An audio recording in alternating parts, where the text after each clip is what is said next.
خبر دیں آپ کو، امریکی جریدے ڈی سی جرنل نے مودی کی اسرائیل نواز پالیسی کے منفی اثرات کا پوسٹ مارٹم کر دیا ہے۔ جریدے کے مطابق اسرائیل کی جانب جھکاؤ نے ایران اور خلیجی ممالک کے ساتھ بھارت کا توازن کمزور کر دیا۔ مودی کے دورہ اسرائیل سے خلیجی ممالک میں بھارتی مفادات کو دھچکا لگنے کے خدشات بڑھنے لگے۔ بھارتی وزیر اعظم نے بھارتی تارکین وطن کا مستقبل بھی خطرات سے دوچار کر دیا۔ ان کا دورہ اسرائیل معمول کی سفارتکاری نہیں، ایران مخالف واضح سیاسی صف بندی ہے۔ اسی پر بات کرنے کے لیے ہمیں جوائن کیا ہے پیپلز پارٹی کی رہنما پلوشا خان نے۔ پلوشا صاحبہ، کیسے دیکھتی ہیں آپ مودی کی ان اسرائیل نواز پالیسیوں کو؟ اور اب تو ڈی سی جرنل کی جانب سے رپورٹ بھی جاری کر دی گئی ہے۔ دیکھیے، اس میں تو کوئی دو رائے نہیں تھی اور کوئی ابہام ہمیں تو پہلے بھی نہیں تھا کہ مودی جو ہے وہ اس خطے میں اسرائیل کا پٹھو بننے کی کوشش کر رہا ہے، اور جو اس کی ساکھ گری ہے پاک بھارت جنگ کے بعد، جو اس کو عالمی طور پہ رسوائی کا سامنا کرنا پڑا ہے، اپنے ملک کے اندر رسوائی کا سامنا کرنا پڑا ہے، اس کو وہ خفت کو چھپانے کے لیے سمجھتا ہے کہ اگر وہ اسرائیل اور نیتن یاہو کی غلامی قبول کر کے شاید خطے میں کوئی یہاں سب کے اوپر اپنا تسلط قائم کرے گا، تو اس کی خام خیالی ہے۔ اور اس رپورٹ میں یہ بھی بالکل ایک واضح خطرہ ہے کہ ان کی سب سے بڑی ریمیٹنس جو ہے 129-30 ارب ڈالر جو ہے وہ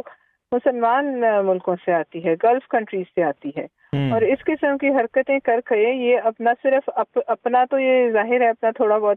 جو اس کا فائدہ ہے سیاسی حاصل کرنے کے لیے اپنے پورے ملک کے جتنے لوگ باہر کام کر رہے ہیں ان کو سب کو جو ہے یہ ایک مشکل صورتحال سے دو چار کرے گا۔ اور اس سے پہلے بھی آپ کو یاد ہوگا کہ جب ایران میں پچھلی دفعہ جنگ ہوئی تھی، 12 دن کی جو جنگ تھی، 12 ڈے وار، اس میں ان کے لوگوں نے ہی ان کی مخبریاں کی، ان کے ٹاپ سائنٹسٹ کی، ان کی جو ساری ملٹری لیڈرشپ تھی، ان کو شہید کروانے میں سب سے بڑا ہاتھ انہی لوگوں کا ہے جن پر ایران کے احسان ہیں، اور جن کے بلبوتے پر یہ چابہار پورٹ کو یہ انہوں نے جو ہے وہاں اپنے مالی فوائد حاصل کیے، اڈانی کے ساتھ مل کر کرپشن کی۔ اس شخص کو کے نزدیک اپنے ملک کی کوئی خاص حیثیت نہیں، لیکن میں ابھی امید کرتی ہوں کہ گلف کی اور جی سی سی کنٹریز جو ہیں، جو ممالک ہیں، وہ وہاں سے مودی نواز تمام جو ان کے پروجیکٹس ہیں اور ان کی انویسٹمنٹس ہیں اس سے فارغ کریں گے، اور وہاں سے دوسرے جو ہمارے خطے کے مسلمان ممالک ہیں ان لوگوں کو موقع دیں گے کہ وہ وہاں آ کے اپنی خدمات سر انجام دیں۔ اچھا پلوشا صاحبہ، ایران کی جانب سے ایک فلیٹ وہاں بھیجا گیا تھا جو کہ انہی کی دعوت کے اوپر انڈیا میں گیا تھا، اور اس کو واپسی کے اوپر جو ہے تباہ کر دیا گیا تھا اسرائیل اور امریکہ کی جانب سے، جس کے اوپر نہ تو ان کی جانب سے انڈیا کی جانب سے کوئی مذمت کی گئی اور نہ ہی ان لوگوں کا جو ملاح ادھر ڈوبے تھے ان کی مدد کی گئی، اور سری لنکا نے جا کر ان کی مدد کی۔ تو اس طرح کی پالیسیز اور اس طرح کی حکمت عملی مودی گورنمنٹ کو کتنا پیچھے دھکیل رہی ہے؟ دیکھیے، اس سے بڑی صفاقی اور گھٹیا پن کیا ہو سکتا ہے؟ یہ دیکھیے، یہ تو پیٹھ میں چھرا گھونپنے والی بات ہے کہ نہتے سیلرز کو، جن کے پاس اپنے آپ کا دفاع کرنے کے بھی کوئی ہتھیار نہیں، جو ان کی دعوت پہ گھر بلائے مہمان کو جو ہے آپ قتل کرا دیں، ان کو آپ ان کی مخبری کر کے ان کو آپ نہتوں کو جو ہے وہ سمندر برد کر دیں، اور اس کے اوپر آپ اتنی بھی شرم آپ کو نہ آئے کہ آپ اس سے مذمت جاری کریں۔ ان کے ساتھ شامل، ان کے قتل میں یہ جتنے ایران کو اور تمام مسلم ممالک کو یہ خبر ہونی چاہیے کہ تمام جو لوگ یہاں شہید ہوئے ہیں ان کا خون جو ہے وہ مودی کے ہاتھ ہے، اور مودی نیتن یاہو کا بغل بچہ ہے، اس میں کوئی دو رائے نہیں۔ اور مودی نیتن یاہو کے یہاں عزائم روکنے کے لیے مودی کے جو ہے بیخ کرنی بہت ضروری۔ بالکل، بہت شکریہ پلوشا صاحبہ اپنا قیمتی وقت دینے کے لیے۔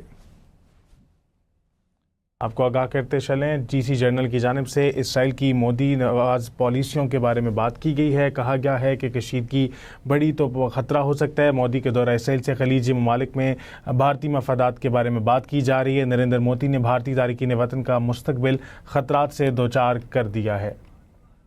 اسی پر بات کر لیتے ہیں، رہنما مسلم لیگ نون بشریٰ انجم نے ہمیں جوائن کیا ہے۔ بشریٰ صاحبہ، کیسے دیکھتی ہیں آپ ڈی سی جرنل کی اس رپورٹ کو؟ As predicted, I think this journal clearly mentions کہ it was such a weak move on Modi's part. Diplomatically اگر آپ دیکھا جائے تو جس طرح سے ایران کے ساتھ یہ ایک کنفرنٹیشن ہوئی ہے، اس سے انڈیا کس طرح سے بری طرح افیکٹ ہوگا، چاہے ان کی خارجی پالیسی ہو چاہے ان کے جتنے بھی ایکسپیٹس ہوں جو کہ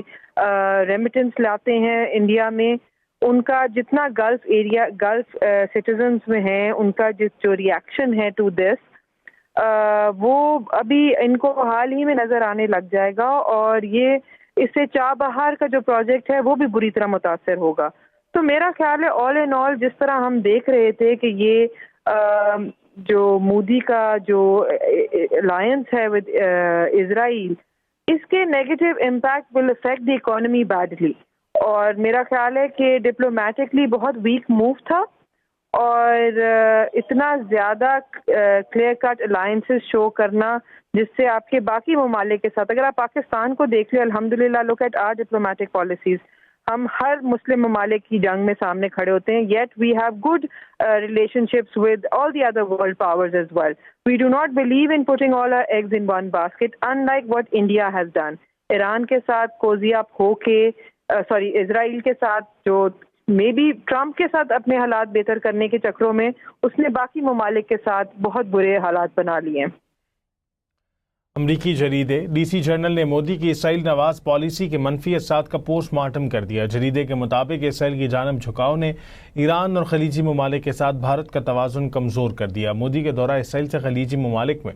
بھارتی مفادات کو دھچکا لگنے کے خدشات بڑھنے لگے۔ بھارتی وزیر اعظم نے بھارتی تارکین وطن کا مستقبل بھی خطرات سے دوچار کر دیا۔ ان کا دورہ اسرائیل معمول کی سفارتکاری نہیں، ایران مخالف واضح سیاسی صف بندی ہے۔ خلیجی ممالک میں بھارت کو اسرائیل نواز سیکیورٹی کیمپ کا حصہ سمجھا جانے لگا ہے۔ کشیدگی بڑھی تو بھارتی تارکین وطن کی ترسیلات زر بھی متاثر ہونے کا خدشہ ہے۔